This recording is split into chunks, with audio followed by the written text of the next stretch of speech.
నమస్తే, నేను ప్రశాంత్. ఏపీలో 2024కి ముందు జరిగిన ఎన్నికల్లో గుల్కరాయ్ కేసు ప్రతి ఒక్కరికైతే తెలిసిందే. దీని గురించి మాజీ ఐపీఎస్ వెంకటేశ్వరరావు గారు అయితే అక్కడికి వెళ్ళడం జరిగింది. అందులో నిజాలు అయితే కొన్ని నిజాలు బయటపడడం అయితే జరిగింది. ఇంతకు అవి ఏంటో తెలుసుకుందాం. దీని గురించి అయితే మాట్లాడేందుకు ప్రస్తుతం మనతో పాటు సీనియర్ జర్నలిస్ట్ సిఎస్ రావు గారు ఉన్నారు. నమస్తే అండి. నమస్తే సార్, అసలు ఏం జరిగింది గుల్కరాయ్ కేసులో? ఇప్పుడు మాజీ ఐపీఎస్ గారు కూడా అక్కడికి వెళ్ళడం జరిగింది. ఇందులో కొన్ని నిజాలు ఊహించలేని నిజాలు బయటపడ్డట్టు తెలుస్తూ ఉంది. అసలు ఏం జరిగింది? ఇప్పుడు వాస్తవంగా 2024 ఎన్నికలకు ముందు జరిగినటువంటి కేసు ఇది, గులకరాయి కేసు. అసలు అది గులకరాయ, ఎవరన్నా కొట్టారా, లేకపోతే ఆయనకి గజమాల వేసేటువంటి క్రమంలో గజమాల నుంచి ఆయనకి ఏదో ఒక శుభ లేదంటే రాయ తగిలింది అని చెప్పి అంటున్నారు. అసలు అది ఏంటి అనేది ఎవరికి ఇప్పటివరకు తెలియదు. కానీ ఒక నలుగురిని మాత్రం పోలీసులు ఆ రోజున అదుపులోకి తీసుకున్నారు. ఎవరెవరు? వేముల సతీష్ అనే అతను, దుర్గారావు అనే అతను, వీళ్ళని అదుపులోకి తీసుకున్నారు. అదుపులోకి తీసుకొని ఆ రోజు ఉన్నటువంటి పోలీసులు దాదాపు 45 రోజుల పాటు వీళ్ళని ఉంచి జైల్లో ఉంచారు. 45 రోజుల పాటు వీళ్ళని అదుపులోకి తీసుకున్న తర్వాత వాళ్ళు అనుకున్న విధంగా వాంగ్మూలం ఇవ్వండి అని చెప్పి వీళ్ళని బెదిరించారు అని చెప్పి చెప్తున్నారు. వేముల సతీష్ ఏం చెప్తున్నారు? 2 లక్షల రూపాయలు ఇస్తాము, బోండావమ్మ పేరు, లోకేష్ గారి పేరు చెప్పమని చెప్పారు, దుర్గారావు పేరు చెప్పమన్నారు అని చెప్పి. దుర్గారావు అంటే అక్కడ స్థానిక లీడరు, తెలుగుదేశం పార్టీ. సో అతని పేరు చెప్పమన్నారు అని చెప్పేసి వేముల సతీష్ ఇప్పుడు పరామర్శించడానికి వెళ్ళినటువంటి ఏబి వెంకటేశ్వరరావు గారికి చెప్పినటువంటి మాట. 2 లక్షలు ఇస్తాము, చెప్పేసేయండి, సో ఈ కేసు నుంచి నిన్ను తప్పిస్తాము అని చెప్పి కూడా చెప్పారు. అయినా కానీ మేము ఒప్పుకోలేదు అని. అసలు ఎందుకు ఆ కేసులో వీళ్ళు ఉన్నారా అంటే, ఏబి వెంకటేశ్వర గారు మాజీ intelligence chief IPS, senior IPS. ఆయన న్యాయస్థానాల్లో ఆయన జరిగిన అన్యాయం మీద పోరాడి గెలిచారు. ఎందుకంటే జగన్మోహన్ రెడ్డి గారు ముఖ్యమంత్రిగా అయిన వెంటనే ఏబి వెంకటేశ్వర గారిని సస్పెండ్ చేశారు. సస్పెండ్ ఎందుకు చేశారు అని అంటే, ఆధారాలు చూపలేకపోయింది కోర్టుకి ప్రభుత్వం. అందుకే మళ్ళీ కోర్టు ముట్టికాయలు వేయడంతో మళ్ళీ ఆయన్ని తీసుకోవాల్సి వచ్చింది విధుల్లోకి. అంటే న్యాయ పోరాటం 5 సంవత్సరాల పాటు చేశారు ఏబి వెంకటేశ్వర గారు. అందుకే ఆయనకి చట్టాల మీద, న్యాయం మీద గౌరవం ఉంది. బాధితులను కూడా ఆదుకోవాలనేటువంటి ఉద్దేశంతో ఈ మధ్యకాలంలో ఆయన రిటైర్ అయిన తర్వాత కోడికత్తి సీన్ ఫ్యామిలీని కలిశారు. ఇప్పుడు తాజాగా గులకరాయికి సంబంధించినటువంటి బాధితులను కలిశారు. కలిసినప్పుడు వాళ్ళు చెప్పినటువంటి అంశాలను వింటే ఆయనకే ఆశ్చర్యం కలిగింది.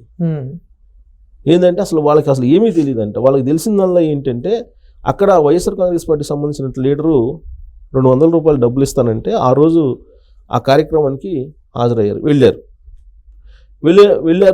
వెళ్ళి ఇంటికి వచ్చారు. ఇంటికి వచ్చిన తర్వాత ఈ గులకరాయి కేసు వచ్చింది. ఈ గులకరాయి కేసులో ఎవరో ఒకరిని, తెలుగుదేశం పార్టీ వాళ్ళని, తెలుగుదేశం పార్టీ సానుభూతి వాళ్ళని కేసు పెట్టాలనేటువంటి ఉద్దేశంతో అక్కడ ఉన్నటువంటి పోలీసులు ఆ రోజున వీళ్ళని వేముల సతీష్ అన్న అతను, దుర్గారావు అన్న అతను తీసుకెళ్ళి వాళ్ళ మీద కేసులు పెట్టారు. ఇంకొక 2 ఉన్నారు, మొత్తం 4 మీద పెట్టారు. ఎందుకు పెట్టారని, మీరు ఒప్పుకోండి, మేము పెట్టాం కదా, మీరే చేశారని, మీరు చేశారని ఒప్పుకోండి అంటారు.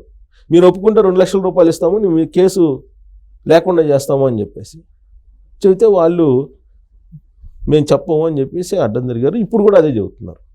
అయితే మొత్తం ఆ రోజున ఎఫ్ఐఆర్, రిమాండ్ రిపోర్టు, ఆ తర్వాత బెయిల్ పిటిషను, ఈ మొత్తం చూసిన తర్వాత వెంకటేశ్వర గారు పరిశీలించిన తర్వాత ఆయనకు అర్థమైంది ఏంటంటే, ఎఫ్ఐఆర్లో నమోదు చేసినటువంటి అంశాలకి, రిమాండ్ రిపోర్ట్లో పొందుపరిచినటువంటి అంశాలకి, బెయిల్ పిటిషన్లో పొందుపరిచినటువంటి అంశాలకి పొంతం లేదు అని, అంటే ఆ కేసే నిజం కాదు అనేది ఏబి వెంకటేశ్వర గారికి అర్థమైపోయింది. అంటే ఒక డ్రామా అనుకోవచ్చా?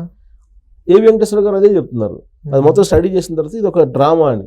డ్రామా అనేది అందరికి ఆ రోజునే పబ్లిక్ ఇచ్చినటువంటి తీర్పును బట్టి అది డ్రామా అనేది అర్థమైపోయింది. 2019 ఎన్నికలకు ముందు వివేకానంద రెడ్డి గారి మర్డర్ జరిగింది. ఆ మర్డర్ని చంద్రబాబు నాయుడు గారి మీద వేశారు. చంద్రబాబు నాయుడు గారు నారా వారి రక్త చరిత్ర అని చెప్పి ఒక పెద్ద పుస్తకం వేసేసి తెలుగుదేశం పార్టీ వాళ్ళు ఆ మర్డర్ చేశారని చెప్పేసి ఓ పెద్ద ఎత్తున ప్రచారం చేశారు. అలాగే విశాఖపట్నంలో కోడికత్తికి అదే ఎన్నికల సమయం ముందే జరిగింది. కోడికత్తి అలాగే బాబాయ్ మర్డర్, ఈ 2 కేసులు 2019 ఎన్నికల్లో జగన్మోహన్ రెడ్డి గారిని ముఖ్యమంత్రిని చేయడానికి ఉపయోగపడినటువంటి ఒక సాధనాలు. సానుభూతిని క్రియేట్ చేసుకున్నారు, సానుభూతి ఓట్లను పొందారు, ముఖ్యమంత్రి అయ్యారు అనేది తెలుగుదేశం పార్టీ వాళ్ళు తరచూ చెప్పేటువంటి వర్షను. సో మరి కోడికత్తి సీనుకు సంబంధించిన కేసుని తీసుకుంటే కోడికత్తి సీను ఎస్సీ, అతను మరి కోడికత్తి సీను ఎన్ఐఏ వాళ్ళు విచారిస్తున్నారు, ఎన్ఐఏ వాళ్ళు కోర్టుకు వేశారు. మరి ఎవరైతే బాధితుడు ఉన్నారో, బాధితుడు ఎవరు? జగన్మోహన్ రెడ్డి గారు. బాధితుడు హాజరు కావాలి కదా, నాకు అన్యాయం జరిగిందని కోర్టుకి హాజరు కాకపోయేటప్పటికి వాళ్ళు వచ్చి కోడికత్తి సీను వాళ్ళ ఫ్యామిలీ వచ్చేసి తాడేపల్లి దగ్గరికి వచ్చి మీరు రండి, హాజరు కండి ఒకసారి కోర్టుకు వస్తే నాకు బెయిల్ వస్తుందని చెప్పి ప్రాధేయపడినా కానీ కోర్టుకు వెళ్ళలేదు జగన్మోహన్ రెడ్డి గారు. లాస్ట్కి కోర్టు జగన్మోహన్ రెడ్డి గారు రారని చెప్పి అతనికి బెయిల్ ఇచ్చేసింది. ఆ కేసు ఇప్పటికీ నడుస్తుంది. ఇప్పుడు ఈయనైతే కేసుకి వెళ్ళాలి కదా, ఇప్పుడు ఈయన బాధితుడు కదా. ఆ రోజున నా మీద అత్యాచారం జరిగిందని చెప్పేసి ఈయన కేసు పెట్టారు కదా, జగన్మోహన్ రెడ్డి గారి మీద అత్యాచారం జరిగిందని కేసు పెట్టారు కదా ఆ రోజు. మరి బాధితుడు ఎవరు? జగన్మోహన్ రెడ్డి గారు కదా. జగన్మోహన్ రెడ్డి గారు అటెండ్ అవ్వాలి కదా కోర్టుకి, ఆయన ఇంతవరకు అటెండ్ కాల. మరి అది నిజం అనుకోవాలా ఆ కేసు, అబద్ధం అనుకోవాలా? ఒకటి. రెండు, బాబాయ్ సంబంధించిన మర్డరు, వివేకానంద రెడ్డి గారి మర్డర్కి సంబంధించి మొత్తం ఆంధ్రప్రదేశ్ సమాజం, ప్రపంచంలో తెలుగు సమాజాన్ని అందరికీ తెలిసినటువంటి నగ్న సత్యం ఏంటి అని అంటే, ఆ రోజు గూగుల్ టేక్అవుట్ తోటి సిబిఐ వాళ్ళు అనుమానిస్తూ ఆల్రెడీ చెప్పేశారు ఎవరెవరు ఆ మర్డర్లో ఉన్నారని. అలాగే దస్తగిరి అప్రూవ్గా మారారు, దస్తగిరి మొత్తం చెప్పేశాడు. వాళ్ళ పైగా షర్మిల గారు ఏం చెప్పారు ఎన్నికల ముందు, బాబాయిని మర్డర్ చేయించినటువంటి వాళ్ళని పక్కన పెట్టుకుని తిరుగుతున్నాడు జగన్మోహన్ రెడ్డి గారు, వాళ్ళని అరెస్ట్ కాకుండా అడ్డుకుంటున్నాడు ఆయన అని చెప్పేసి చెబుతున్నారు. అంటే డైరెక్ట్గానో ఇండైరెక్ట్గానో జగన్మోహన్ రెడ్డి గారి యొక్క ప్రమేయం ఉందని వాళ్ళ చెల్లెలే చెప్తున్నారు. మరి ఆ కేసునేమో చంద్రబాబు నాయుడు గారి మీద 2019 ఎన్నికలకు ముందు వేసేసారు. ఆ తర్వాత ఏం జరిగింది? అధికారంలోకి వచ్చారు, 5 ఏళ్ల పాటు అధికారంలో ఉన్నారు. ఆయన పరిపాలన ఏ విధంగా చేశారో అందరికీ తెలుసు. 2024 ఎన్నికల్లో మళ్ళీ ఇంకోసారి సీఎం కావాలనేటువంటి ఉద్దేశంతో గులకరాయి కేసుని దాన్ని నమోదు చేశారు. మరి ఆ గులకరాయి కేసులో ఉండేటువంటి బాధితుల పరిస్థితి ఏంటి? 45 రోజుల పాటు జైల్లో ఉన్నారు వాళ్ళు, 45 రోజులు ఉన్నారు.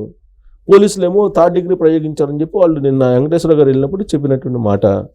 వాళ్ళు గొలుసులు కట్టేసి కాళ్ళు బార్లాగా చెప్పి లాఠీలు తీసుకొని కొట్టారు, 3rd డిగ్రీ చేశారు మా మీద అని చెప్పి వాళ్ళు కన్నీళ్లు పెట్టుకొని ఏడుస్తూ ఏబి వెంకటేశ్వర గారికి చెప్పారు ఆ కేసులో. మరి ఈ కేసులో ఎవరు బాధితులు? ఎవరు? జగన్మోహన్ రెడ్డి గారు కదా. జగన్మోహన్ రెడ్డి గారి మీద అత్యాయత్నం జరిగిందని చెప్పి మళ్ళీ 2024లో గులకరాయిని చూపించి కేసు నమోదు చేశారు కదా, అత్యాయత్నం జరిగిందని చెప్పి. మరి బాధితుడు కోర్టుకు హాజరు కావాలి కదా, ఇక్కడ కోర్టుకు హాజరు కావాలి ఆయన. మరి ఎందుకు కోర్టుకు హాజరు కావట్లేదు అని చెప్పి ఇప్పుడు బాధితులు అడుగుతున్నారు. సార్ ఆయనేమో హాజరు కావట్లేదు, మేమేమో 45 రోజుల పాటు జైల్లో ఉండి వచ్చాము, మా మీద అనవసరంగా కేసులు పెట్టారు అని చెప్పి వాళ్ళు చెబుతున్నారు. ఎందుకు? వాళ్ళ సామాజిక వర్గం ఏంటంటే వడ్డెర సామాజిక వర్గం. సో వడ్డెర సామాజిక వర్గం బలమైనటువంటి సామాజిక వర్గం. తెలుగుదేశం పార్టీ అండా ఉంటుంది వాళ్ళకి, తెలుగుదేశం పార్టీ వైపు ఉంటారు మొదటి నుంచి కూడా. అందుకని ఆ సామాజిక వర్గం మీద కక్ష కట్టారు వైఎస్ఆర్ కాంగ్రెస్ పార్టీ వాళ్ళు అనేది వడ్డెర సామాజిక వర్గం భావిస్తుంది. అందుకే వడ్డెర సామాజిక వర్గం తాడేపల్లి వెళ్ళి నిరసన వ్యక్తం కూడా చేశారు అప్పట్లో. మళ్ళీ ఇప్పుడు అసలు మీరు ఎందుకు బాధితుడు కదా, కోర్టుకు ఎందుకు రావట్లేదు అనేటువంటి ఉద్దేశంతో తాడేపల్లి వెళ్ళి ధర్నా చేయడానికి మళ్ళీ వడ్డెర సంఘాలు రెడీ అవుతున్నాయి.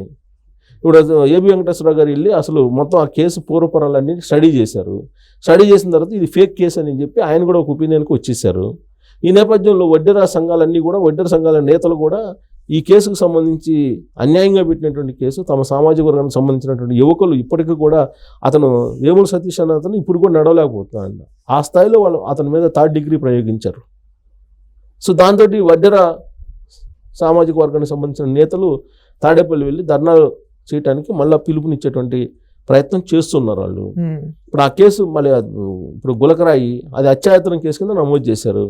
అసలు అదేమో గజమాలకు సంబంధించినటువంటి దాంట్లో నుంచి పడినటువంటి రాయి అని చెప్పి అంటున్నారు. వీళ్ళేమో మాకు అసలు తెలీదు, అన్యం పుణ్యం తెలియదు అని వాళ్ళ పేరెంట్స్ చెబుతున్నారు, వీళ్ళు చెబుతున్నారు. పైగా వాళ్ళ మీద గంజాయి కేసులు పెట్టారు, గంజాయి అమ్ముతున్నారనేటువంటి కేసులు, రకరకాల కేసులు పెట్టేసి వాళ్ళని నానా రకాల హింస పెట్టేశారు.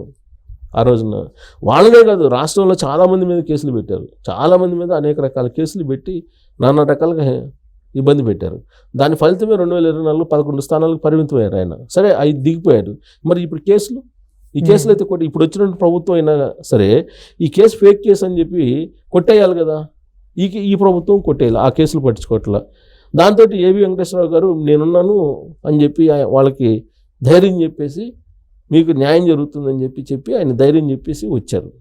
ధైర్యం చెప్పి వస్తున్నప్పుడు వాళ్ళు మొత్తం విషయాలు చెప్పారు. ఈ విధంగా చేశారు, ఈ విధంగా లోకేష్ గారి పేరు చెప్పుకున్నారు, బోండా ఉమ ఎమ్మెల్యే పేరు చెప్పుకున్నారు, దుర్గారావు పేరు చెప్పుకున్నారు. ఇవన్నీ వాళ్ళు చెప్పినటువంటి మాటలు. సో మాకు ప్రమేయం లేకుండానే వాళ్ళ పేర్లు చెప్తే మేము డబ్బులు ఇస్తామని చెప్పి మమ్మల్ని ప్రలోభ పెట్టే ప్రయత్నం చేశారు. అయినా కానీ మేము చెప్పలేదు, మమ్మల్ని ఆదుకోండి అని చెప్పి వాళ్ళు ఇప్పుడు లబోదిబ్బం అంటున్నారు.